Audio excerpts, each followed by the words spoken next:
দুশ্চিন্তা বা বিপদে পড়লে এই দোয়াটি পড়ে নিতে পারি।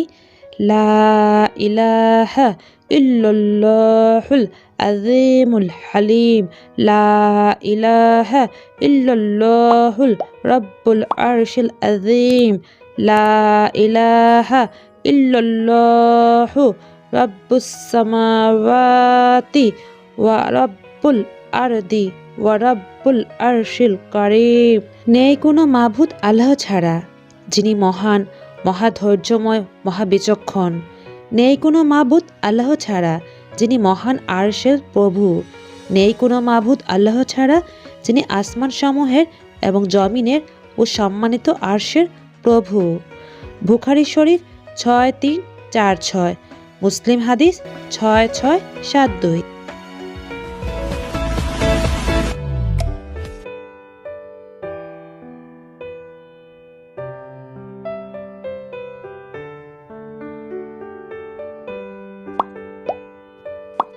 আসসালামু আলাইকুম। ঢাকা থেকে আমি ঐশী বলছি।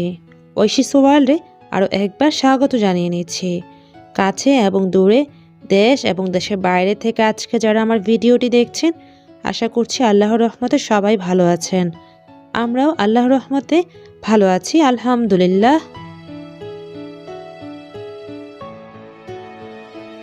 বাসার নিচে এত সুন্দর ফুল গাছ একটু ক্যাপচার করেছি, আর এই ফুলটা দেখতেও ভালো লাগছিল। যাই হোক, সকালের নাস্তা এখন একটু দেখিয়ে নিচ্ছি। মুখটা এরকম করে আটার প্যাকেটে রুটিগুলি বা পরোটাগুলি বানিয়ে এবং আটার প্যাকেট দিয়ে ঢেকে দিয়েছে। তো এটা আমার কাছে পুরো অন্যরকম মনে হয়েছে বা টিপস মনে হয়েছিল, তাই একটু শেয়ার করে নিলাম ফার্স্টের দিকেই। আর আজকে আমি পরোটা ভেজে নিচ্ছি অল্প তেলে। অনেকে বলে থাকেন আমার রুটি বা পরোটা পুড়ে যায়। আজকে একটু পুড়ে গিয়েছে, বাট ওটা কিন্তু ভিডিওতে বেশি মনে হয়, বাট অতটা পুড়ে যায় না। আর বেশি পোড়া জিনিস তো খাওয়াও যায় না, তাই না? সকাল সকালই ভাত চড়িয়ে দিয়ে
তাই সব কিছু আমি শেয়ার করি, যেটা সত্যি, যেটা ঘটছে সেটাই।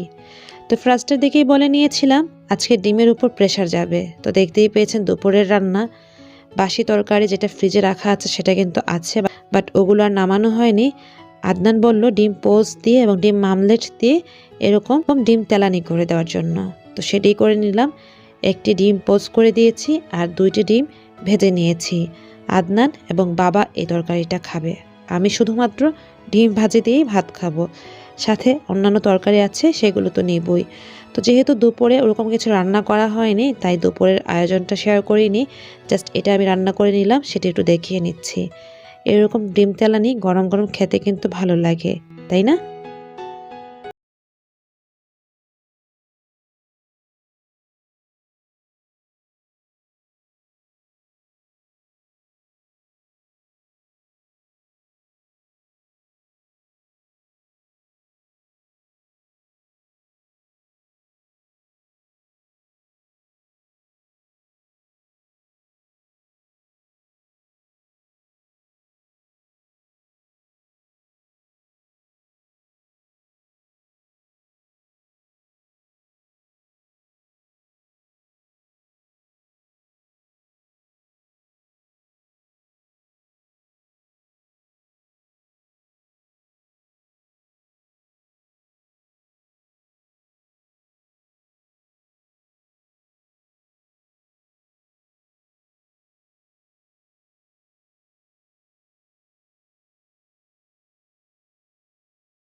আমার রুমের যে ছোট ফ্রিজটা আছে ওখানে রেখেছি, বাট মনে হয়েছিল যে এটা আমাদের বরফ ফ্রিজে রাখলেই ভালো হতো, কারণ ভেতরেও বরফ চলে এসেছে, দেখতেই পাচ্ছেন। তো এটা আমি ভেজে নিচ্ছি। এখন কিন্তু রাত 12টা বাজে, মানে ডিনারের পর একটু ভাজা পোড়া খেতে চেয়েছিল, যার কারণে কি ভাজবো হঠাৎ মনে হয়েছিল চিকেন নাগেটস তো আছেই, সেটাই ভেজে নিই। তো সেটাই ভেজে নিচ্ছি। বাবা মাকে আর দেইনি, কারণ বাবা মা লেট নাইট এই খাবারগুলো পছন্দ করবে না, অ্যাসিডিটি হয়। তো আদনানকে ভেজে দিয়েছি আর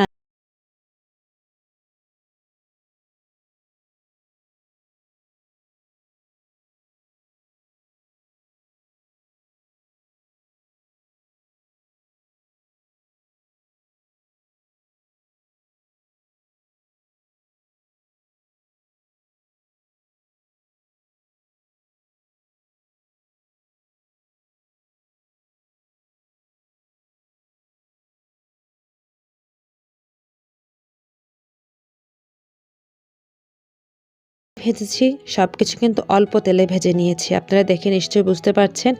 যেহেতু লেট নাইট এই চিকেন নাগেটসটা বানাচ্ছি, মানে ভেজে নিচ্ছি, তো আমি বেশি তেলে ভাজিনি, অল্প তেলে একটু অল্প আঁচে ভেজে নিয়েছি। এতে করে তেলটা শুষে নিয়েছে। আমি টিস্যু দিয়ে একটু চেপে চেপেও নিয়েছিলাম, যার কারণে একদম শুকনো অবস্থাতে আছে। তো সবাই কিন্তু অলরেডি রুমের মধ্যে শুয়ে আছে, আমি একমাত্র এত রাতে ভেজে নিচ্ছি। এই রেডি করতে করতে এখন কিন্তু 1টা বেজে গিয়েছে। তো 1টার সময় লেট নাইট স্ন্যাক্স খাচ্ছে আদনান এবং আমি। ভালোই লাগে মাঝে মধ্যে এরকম খেতে, আগে কিন্তু প্রায় খাওয়া হতো, অনেকদিন পর আজকে আবার খাচ্ছি। যাই হোক, সারাদিনের টুকিটাকি কিছুটা শেয়ার করেছি, আশা করি বোঝাতে পেরেছি আজকে দিনটি কিভাবে গিয়েছে। নিশ্চয়ই ভালো লেগেছে আজকের ভিডিওটি, লাইক করে পাশে থেকে যাবেন। আজ এখানেই বিদায় নিয়ে নিচ্ছি। আল্লাহ হাফিজ, আসসালামু আলাইকুম।